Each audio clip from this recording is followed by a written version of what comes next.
আসসালামু আলাইকুম। তো আজকের ক্লাসটা মেইনলি হচ্ছে কি ডস এন্ড ডিডস অ্যাটাক নিয়ে। তো ডস অ্যাটাক কি এবং ডিডস অ্যাটাক কি, দেন আমরা ডিডস অ্যাটাকের কিছু টাইপস সম্পর্কে জানবো, কিরকম টাইপের অ্যাটাক হয়ে থাকে। দেন আমরা একটা প্র্যাকটিক্যালি ডিডস অ্যাটাক পারফর্ম করব আমাদের ল্যাবের মধ্যে। এরপরে আমরা এর প্রিভেনশন মেথোডোলজিগুলো একটুখানি জানবো। তো ফার্স্টেই শুরু করা যাক ডস অ্যাটাক দিয়ে। ডস অ্যাটাকের মধ্যে একটা সিঙ্গেল অ্যাটাকার থাকে আর একটা টার্গেট থাকে। তো একটা অ্যাটাকার এবং একটা টার্গেট। অ্যাটাকার কি করে মাল্টিপল রিকোয়েস্ট পাঠায়, রিকোয়েস্ট পাঠানোর ফলে একাধিক রিকোয়েস্ট পাঠানোর ফলে সেই সার্ভারটা যখন ওভারলোড হয়ে ডাউন হয়ে যায় বা সার্ভার কোনো ক্ষতি হয় এতগুলো রিকোয়েস্টের কারণে, সেটা ডস অ্যাটাক বলা হয় সেটাকে। এখানে কি বলছে, সিঙ্গেল সোর্স অফ ট্রাফিক, একটাই সোর্স থাকবে ট্রাফিকের, ইজিয়ার টু ডিফেন্ড আর লিমিটেড ইম্প্যাক্ট।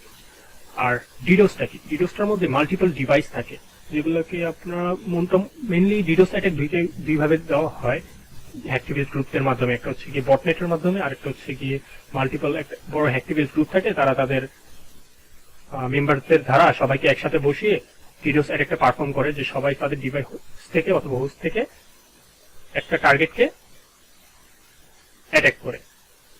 এটা mainly DoS or DDoS attack, এগুলো মেইনলি পারফর্ম করে আপনার হ্যাকটিভেজ গ্রুপরাই। তো আমরা তো এটুকু বুঝলাম যে ডস অ্যাটাকের মধ্যে একজন সিঙ্গেল অ্যাটাকার থাকে আর ডিডোস অ্যাটাকের মধ্যে মাল্টিপল অ্যাটাকার থাকে, এটাই হচ্ছে মেইন কথা দুইটার মধ্যে। তাছাড়া দুটার কাজ, মোটিভ সবই সেম। ডস অ্যাটাকেরটা একটুখানি উইক হয় বলতে গেলে, যেহেতু একটা অ্যাটাকার তো একটুখানি উইক হবেই, অবভিয়াসলি ডাউন হতে অনেক সময় লাগে অথবা অনেক সময় হয় না। বাট বটনেট ডিডোস বা একাধিক হোস্ট দ্বারা যদি ডিডোস অ্যাটাক দেওয়া হয় তখন সেটা আর কি অনেক ইম্প্যাক্টফুল হয়। আচ্ছা, তো আমরা নেক্সট স্লাইডে যাই।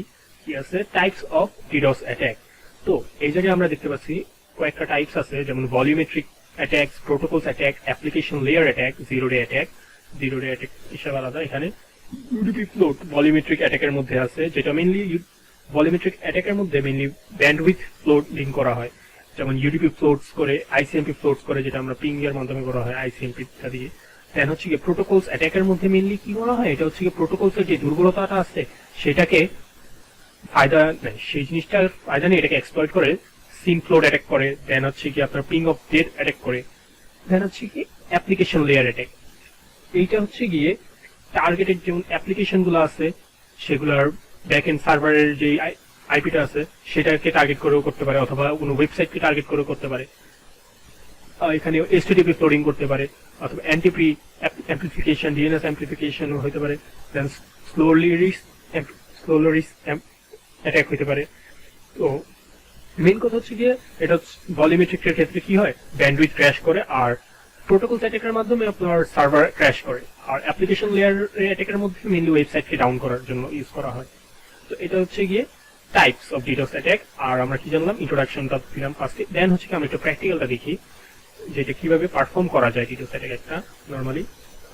ওকে, তো আমি এখানে আমার টার্মিনালটা ওপেন করি, তো বড় করে দিই। তো আমার ফার্স্টে আমি আমার ল্যাবটা ওপেন করি।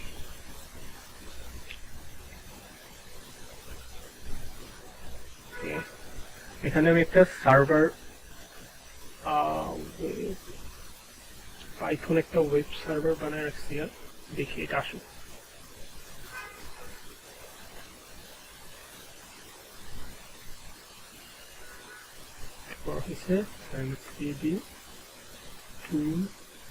দেন আমরা যাই, এখানে কি আছে, আচ্ছা সার্ভার ডট পাই, এটাকে রান করি।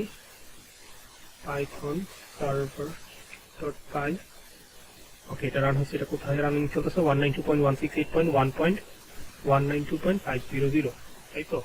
তো আমরা আমাদের এখানে চলে যাই, ফার্স্টে আমরা দেখি যে এটা রান হয়েছে নাকি না। তো এখানে আমি আমার ওয়েবসাইটটা অ্যাক্সেস করা ট্রাই করি। তো এখানে আসছে এটা, তো এই জায়গায় দেখা যাচ্ছে, আমি একটু বড় করে দিই। ওকে, তো এখানে কি দেখছে, আমি যে ওয়েবসাইটটা বানাইছি, ওয়েব সার্ভারটা বানাইছি, সেটার মধ্যে যে ওয়েবসাইটটা আছে, ওয়েব পেজটা আছে, সেটার মধ্যে আমার মেইনলি আইপি অ্যাড্রেসটা ফার্স্টে শো করবে। দেন হচ্ছে কি কয়টা রিকোয়েস্ট মেড হয়েছে সেটা শো করবে। যেমন আমি রিলোড করি, দেখবেন যে 2টা রিকোয়েস্ট, তার মানে 2টা রিকোয়েস্ট লোড হয়েছে। আবার যদি আমি আমার এখানে চলে যাই, তো এই জায়গাও দেখা যাচ্ছে যে এটা আসুক কমপ্লিটলি। ওকে, এখানেও দেখা যাচ্ছে যে 2টা রিকোয়েস্ট।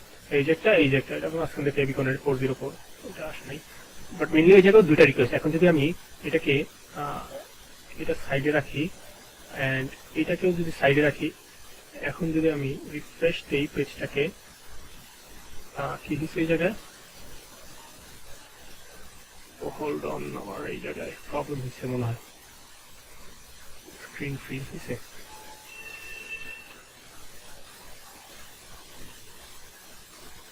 স্ক্রিন ফ্রিজ হয়ে গেছে, ওকে ওকে আসছে, স্ক্রিন ঠিক আছে এখন। আচ্ছা, তো এই জায়গায় আমার 3টা রিকোয়েস্ট, এই জায়গায় আমার 3টা রিকোয়েস্ট। এখন যদি আমি আবার পেজটাকে রোল করি, এই জায়গায় 4টা রিকোয়েস্ট, এই জায়গায় একটা রিকোয়েস্ট বাড়তেছে, তাই তো?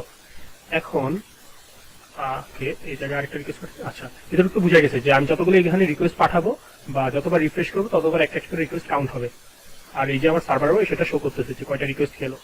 এখন যদি আমি এই আইপিটাতে বা এই সার্ভারের উপর অ্যাটাক করি, অনেকগুলো রিকোয়েস্ট একসাথে পাঠাই, তখন কি হবে, এই সার্ভারটা ওভারলোড হয়ে ক্র্যাশ করবে। এখন দেখি এটা কিভাবে হয়। সিম্পল একটা পারফর্ম করি আমরা। এখানে আমার টুল রান করবো পাইথন ডট টেস্ট ক্লাস, ঠিক আছে?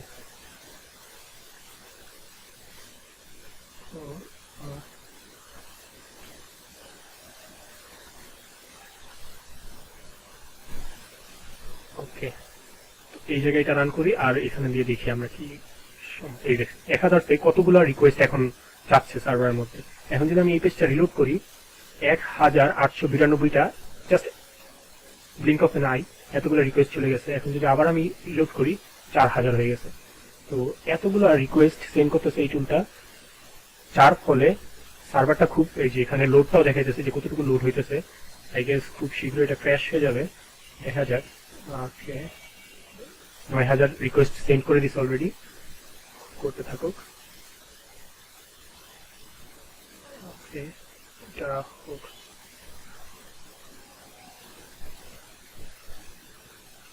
আচ্ছা, তো এভাবে মেনলি ডিডোস অ্যাটাকটা পারফর্ম হয় যে একজন অ্যাটাকার এক জায়গা থেকে সার্ভারের আইপির উপর অথবা সার্ভারের লোকেশনের উপর অ্যাটাকটা পারফর্ম করে, যাতে সার্ভারটা ওভারলোড হয়ে সেটা ডিসরাপ্ট হয়ে যায়।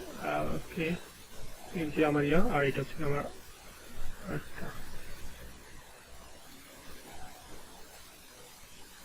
ওকে, তো এটা কি 24000 রিকোয়েস্ট হয়ে গেছে অলরেডি।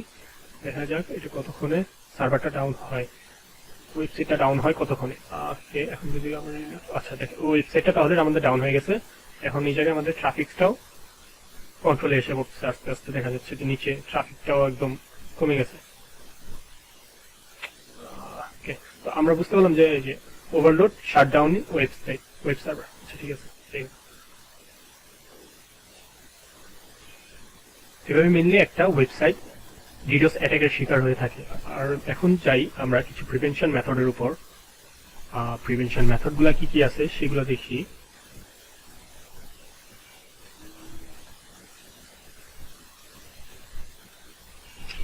নেক্সট হচ্ছে আমাদের প্রিভেনশন মেথড। তো এগুলোর মধ্যে আছে আমাদের রেট লিমিটিং আছে, দেন হচ্ছে গিয়ে ওয়েব আছে যেটা web application firewall, cloud based এটা মেনলি, আর আছে অ্যানোমেলি ডিটেকশন। এটা মেনলি আমাদের ট্রাফিকগুলোকে মনিটর করার পর দেন হচ্ছে গিয়ে সেগুলোর মধ্যে যদি দেখা যায় একাধিক আইপি থেকে, মানে অথবা একটি আইপি থেকে বারবার রিকোয়েস্ট পাঠাচ্ছে একাধিক, তখন সেটা ব্লক করে দেয়। ফেল টু ব্যানের মতো আর কি, আইপি ব্যানিং সিস্টেম। দেন হচ্ছে গিয়ে এটা ম্যানুয়ালি করে আর কি, অ্যানোমেলি ডিটেকশনটা। আর একটা হচ্ছে অটোমেটেড, এটা ম্যানুয়ালি করে যে মনিটরিং করে।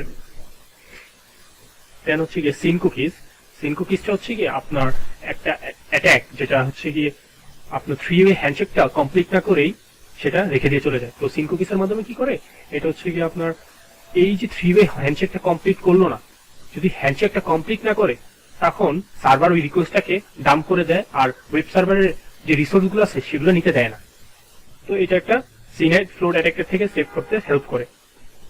দেন আমাদের আছে লোড ব্যালেন্সিংটা কি করে, মাল্টিপল সার্ভার থাকে, তো মাল্টিপল সার্ভারের মধ্যে লোডটা ব্যালেন্স করে ডিস্ট্রিবিউট করে দেয়। যে একাধিক রিকোয়েস্ট আসতেছে হঠাৎ করে, হ্যাঁ অনেকগুলো রিকোয়েস্ট আসতেছে, ও কি করবে, লোডগুলোকে বিভিন্ন জায়গায় ডিস্ট্রিবিউট করে দিবে বিভিন্ন সার্ভারে। একটা সার্ভারের উপরও লোড না পড়ে মাল্টিপল সার্ভারের উপরে এই লোডটা ডিস্ট্রিবিউট করবে, তার জন্য চাপটা কম পড়বে এবং ডিডোস থেকে সেফ হতে পারবে। এটাই ছিল মেইনলি আমাদের আজকে, যে আমরা কি জানলাম types of DDoS attack and DoS attack, এই দুইটা আমরা জানলাম যে দুইটার মধ্যে ডিফারেন্সটা কি। শুধু আমাদের ডিডোস অ্যাটাকে হচ্ছে মাল্টিপল অ্যাটাকার থাকে আর ডস অ্যাটাকে সিঙ্গেল অ্যাটাকার থাকে। আর টাইপস অফ ডিডোস অ্যাটাক, দেন আমরা পারফর্ম করলাম একটা নর্মাল ডিডোস অ্যাটাক। দেন আমরা প্রিভেনশন মেথোডোলজি কয়েকটা জানলাম, আরো আছে, আপনারা চাইলে সেগুলো ডিসকভার করে নিতে পারেন বা রিসার্চ করতে পারেন, বাট আপাতত এই কয়টি। তো আজকের ক্লাস এখানেই শেষ, নেক্সট ক্লাস আসবে খুব শীঘ্রই ইনশাআল্লাহ।